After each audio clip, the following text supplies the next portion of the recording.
Perkembangan penyalahgunaan nafsa dari waktu ke waktu menunjukkan kecenderungan yang semakin meningkat.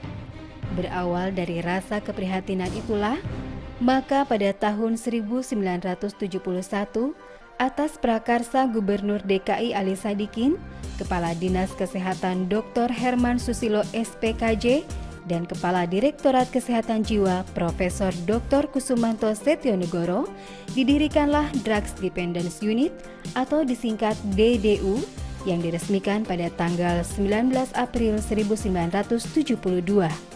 DDU bertempat di Komplek Rumah Sakit Fatmawati, Jakarta. Pada tahun 1974, DDU berganti nama menjadi Lembaga Ketergantungan Obat atau disingkat LKO. Pada tahun 1978, status LKO meningkat menjadi Rumah Sakit Ketergantungan Obat atau RSKO. Di atas lahan seluas 15.204 meter persegi, Rumah Sakit Ketergantungan Obat Jakarta menangani setiap pasien yang datang, terutama yang mengalami gangguan berhubungan dengan zat atau GBZ. Akses untuk menuju RSKO Jakarta sangatlah mudah. Di antaranya bisa melalui pintu tol Cibubur, pintu tol Cijago, Jalan Raya Bogor, dan akses-akses lainnya. Fasilitas yang dimiliki RSKO ditunjang dengan adanya instalasi-instalasi yang mumpuni dan terintegrasi. Di antaranya adalah instalasi gawat darurat, instalasi rawat jalan, instalasi rawat inap. Instalasi gawat darurat memberikan pelayanan gawat darurat nafsa, gawat darurat jiwa, gawat darurat umum. Instalasi rawat jalan RSKO memberikan pelayanan kesehatan diantaranya klinik nafsa, poliklinik spesialis yang terdiri dari klinik jiwa, klinik penyakit dalam, klinik syaraf, klinik paru, klinik rehabilitasi medik.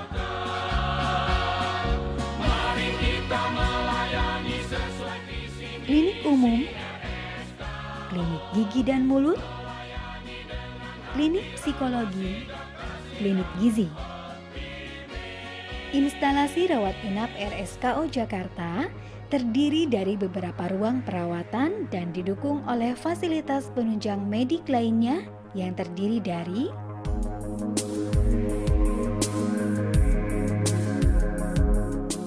satu, ruang perawatan nafsa yang terbagi menjadi dua macam, detoksifikasi dan rehabilitasi.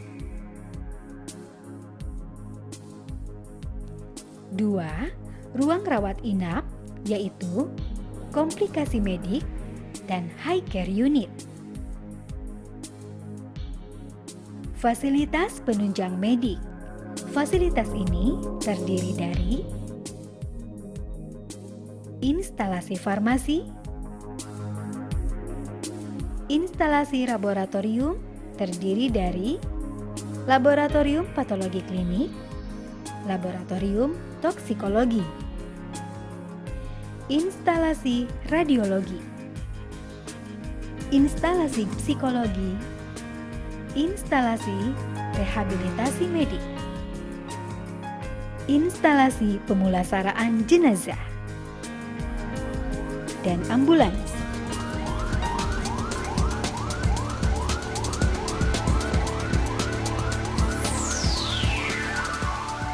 Berikut adalah alur pasien yang masuk melalui jalur IGD. Pasien yang masuk akan langsung ditangani oleh perawat IGD dan pihak keluarga menyelesaikan administrasi pasien di bagian administrasi. Hal pertama yang akan dilakukan kepada pasien adalah proses triase. Triase adalah suatu sistem yang digunakan dalam mengidentifikasi korban dengan cedera yang mengancam jiwa, diberikan prioritas perawatan atau dievakuasi ke fasilitas kesehatan lainnya.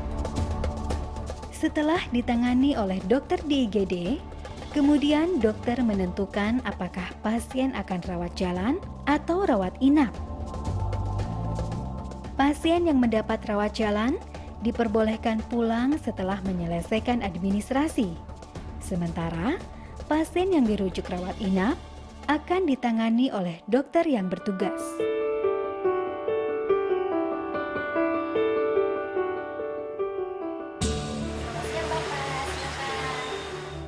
Alur pelayanan rawat jalan. Pasien yang masuk langsung mendatangi ke loket pendaftaran.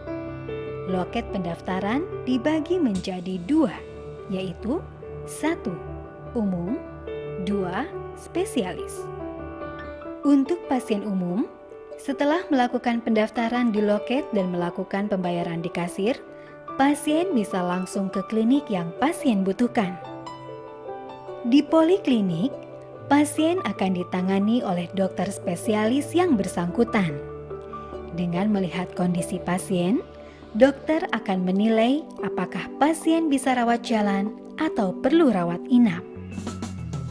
Untuk pasien nafsa, pelayanan rawat jalan terbagi menjadi 2 bagian, yaitu rumatan dan non-rumatan. Layanan rumatan khusus untuk ketergantungan opioid atau salah satunya heroin atau putau terdiri dari layanan metadon atau PTRM dan buprenorfin atau yang dikenal dengan Suboxone. Program terapi rumatan metadon merupakan salah satu program terapi substitusi yang spesifik atau khusus diberikan untuk pasien dengan ketergantungan golongan opioida atau jenis heroin.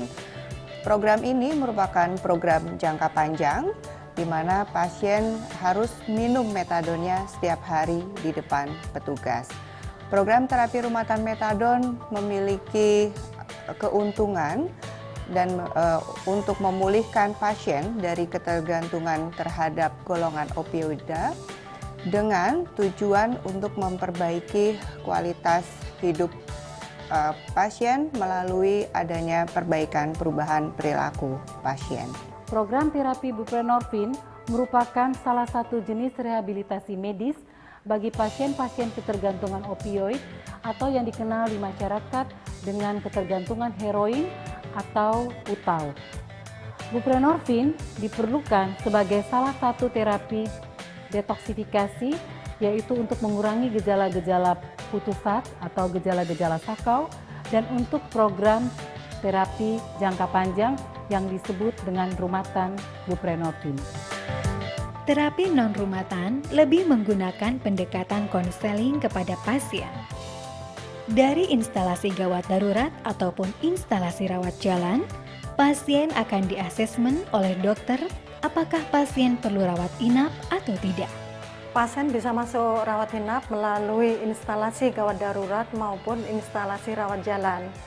Setelah melewati asesmen, maka masalah fisik atau komplikasi fisik akibat penggunaan zatnya berat dan memerlukan pirabaring atau isolasi, maka masuk ke rawat inap komplikasi.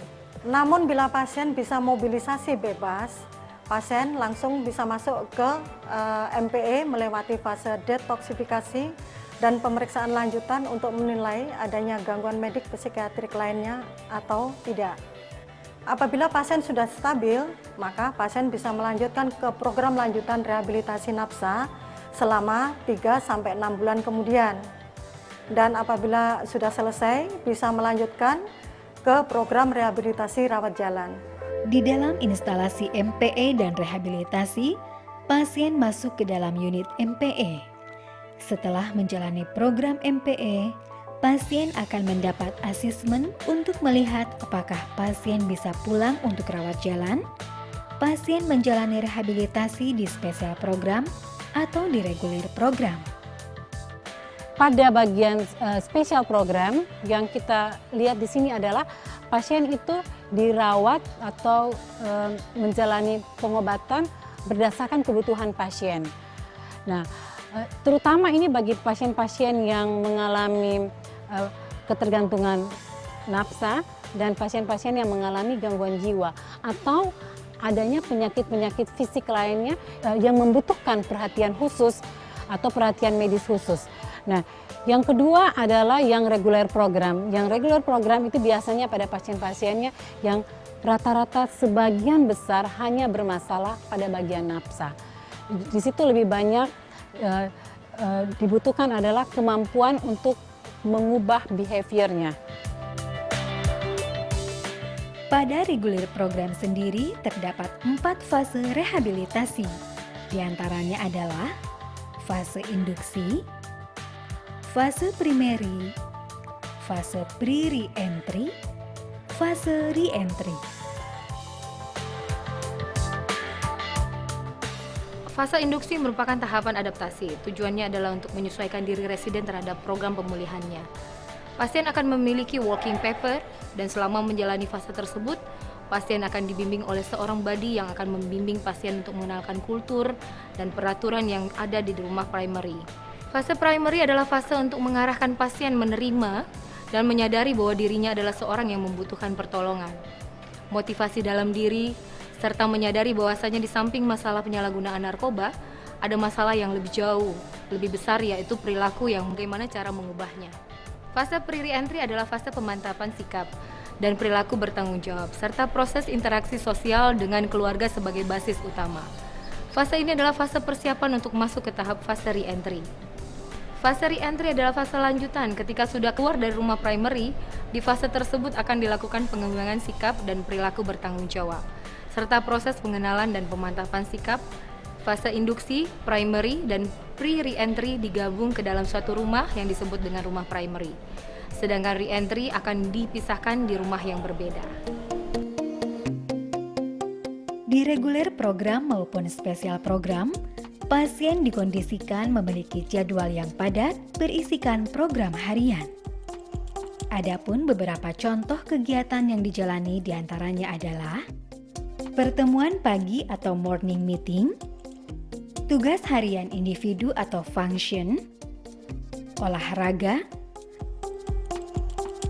pertemuan berkelompok atau group schedule, pelaksanaan ibadah, refleksi mingguan atau weekend reflection, asuhan medis dan keperawatan, dan kegiatan lainnya. Setelah pasien dinyatakan lolos dari semua fase reguler program ataupun spesial program, pasien dianjurkan masuk ke rehabilitasi rawat jalan untuk menyediakan dukungan bagi pasien untuk kembali ke masyarakat serta memastikan penyelesaian keseluruhan program pemulihannya. Rumah Sakit Ketergantungan Obat Jakarta memiliki pelayanan unggulan, diantaranya adalah pelayanan nafsa komprehensif. Sebagai penggampu layanan program rumatan metadon, memberi pelatihan dan pendidikan dari berbagai profesi di bidang pelayanan ketergantungan nafsa. Menjadi bagian dari jejaring dunia melalui kolaborasi badan dunia seperti WHO, UNODC. Instalasi Pendidikan dan Pelatihan RSKO Jakarta menjadi bagian jejaring pelayanan kesehatan di bidang nafsa dan komplikasinya dalam hal promotif dan preventif. Serta instalasi Diklat juga menyediakan pendidikan dan pelatihan terkait nafsa dan komplikasinya bagi tenaga kesehatan dan profesi, memfasilitasi magang bagi siswa, mahasiswa, dan tenaga profesi, serta menerima kunjungan studi banding dari berbagai sekolah dan instansi. Dalam rangka menciptakan Green Hospital, RSKO berperan aktif melestarikan lingkungan dari pencemaran limbah air dari rumah sakit. Cara yang dilakukan adalah membuat penghijauan, biospora, dan pengelolaan limbah air pembuangan agar air yang dibuang aman untuk lingkungan.